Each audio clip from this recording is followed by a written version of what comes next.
What is a portrait? Is it just a picture of someone, or can it be more than that?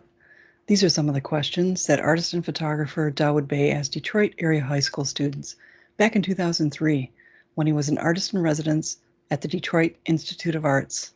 You're seeing just a few of the portraits from his sessions shot on-site at Detroit's Chadsey High School.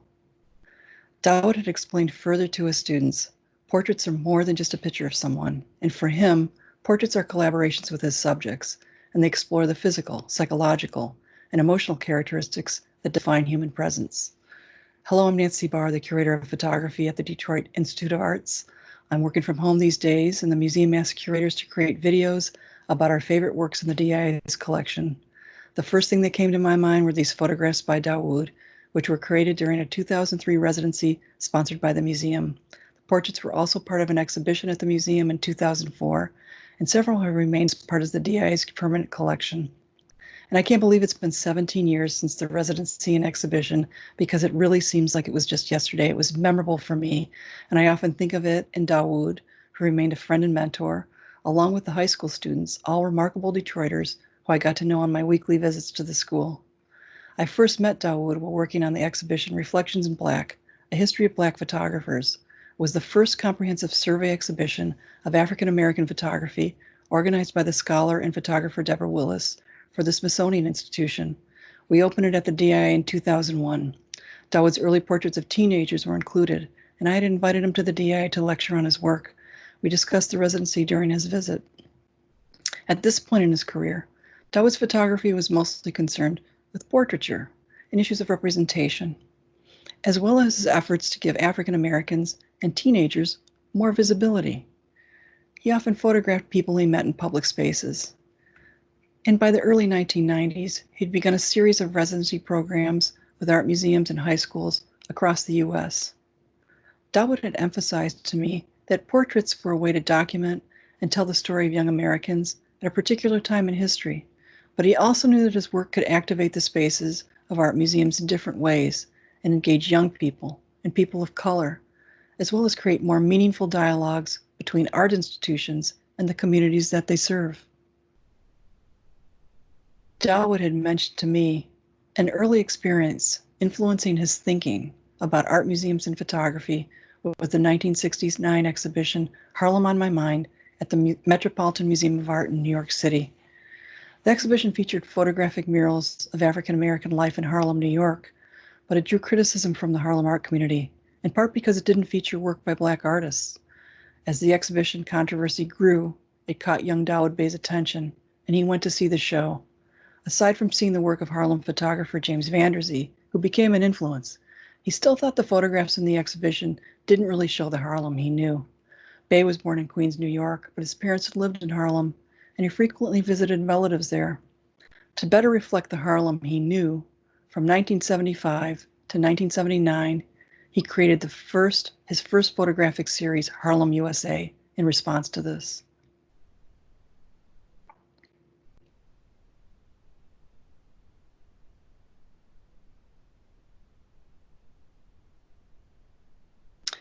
In 2003, as we worked towards starting the residency, Dawoud selected Chadsey High School, which was in a working-class industrial neighborhood in southwest Detroit.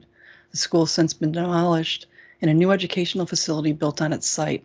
But in 2003, the student body at Chadsey was one of the most diverse and distinct in the district and reflected the neighborhood that surrounded it. In addition to Detroiters, the school hosted students from Mexico and Puerto Rico, as well as countries in Asia, Eastern Europe, and the Middle East. As part of the program, we also asked the students to be interviewed about their lives and to share their personal stories. Excerpts from the interviews would hang side by side their portraits at the museum. These texts, their voices, help to tell their stories. And here are just a few of the portraits, now part of the DI's collection, along with some excerpts from those interesting interviews.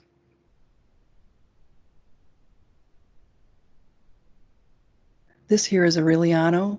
It's a quiet, young, serious scholar committed to his family and future college studies in engineering.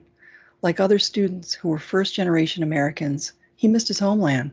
And in his interview, he recalled growing up in his native Mexico, very different from Detroit. I lived in a small town where everyone knows you and where you can walk around without being scared of people. I played with my friends mostly all day. We played soccer, we climbed trees. This is Yamani, another senior who was obsessed with his grade point, and he mentioned in his interview, when I came to school, I started off rocky in the ninth grade. I ended the year with a 3.0. Up to my 11th grade year, in the middle of my 10th grade year, I had a 4.0, and I knew if I could do this, I could do anything. Georgina was a typical teenager who expressed her love of everyday life. I like to sing a lot. I like to work a lot, have fun, meet new people, work with children, go to church. I like to talk to guys. They're really fun. And that's who I am. Back at the DIA, we decided to put Dawoud's installation, his portraits, in several galleries usually reserved for American art before 1950. Dawoud's installation space was made more contemporary with clean white walls, but it was still nearby other galleries which were designed as historical period rooms where paintings and decorative arts from the DIA's permanent collection were installed. Dawoud's exhibition was new territory for the DIA and took place at an exciting time for the museum. We were planning a large-scale museum-wide reinstallation of our permanent collection galleries for 2007. The staff tried new things to better engage our audiences in different ways. It's something we've continued to do with our exhibitions since. We've had a lot of success with this. Dawoud Bey's Detroit Portraits opened at the Detroit Institute of Arts on April 4, 2004. The exhibition included the Chadsey portraits, the biographical texts, and Dawoud's first video. It was called 4 Stories. The video was a large-scale projection that focused on close-up expressions and facial features of students, and here it is at left, who, as they spoke and told their personal stories, was in a separate media room. And Dawoud often said to me that people who did not usually visit museums really needed a reason to visit, and that all we had to do was give them a reason to visit.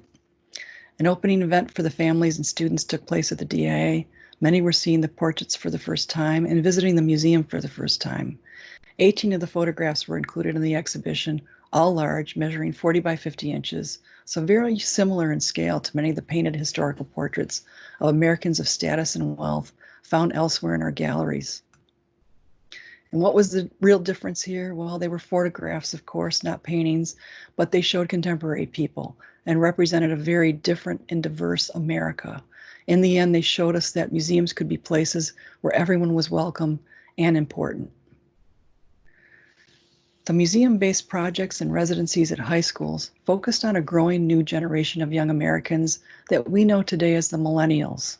When Dawoud started his project in Detroit in 2003, smartphones and social media were not yet a phenomenon. George W. Bush was president, and the U.S. had just invaded Iraq. In Detroit, a young politician, Kwame Kilpatrick, was in the middle of his first term as mayor of the city. There was definitely renewed energy in Detroit, and change was in the air.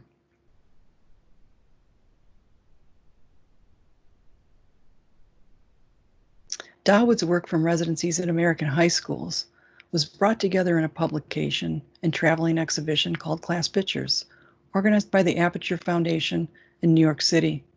Dawoud felt the series played on the idea of the conventional high school class picture that might have ended up in a yearbook, but it also set out to describe the population of a certain age that cut across lines of class, race, and gender. Selections from Dawoud's Detroit residency were part of the Class Pictures project, which traveled to museums across the U.S.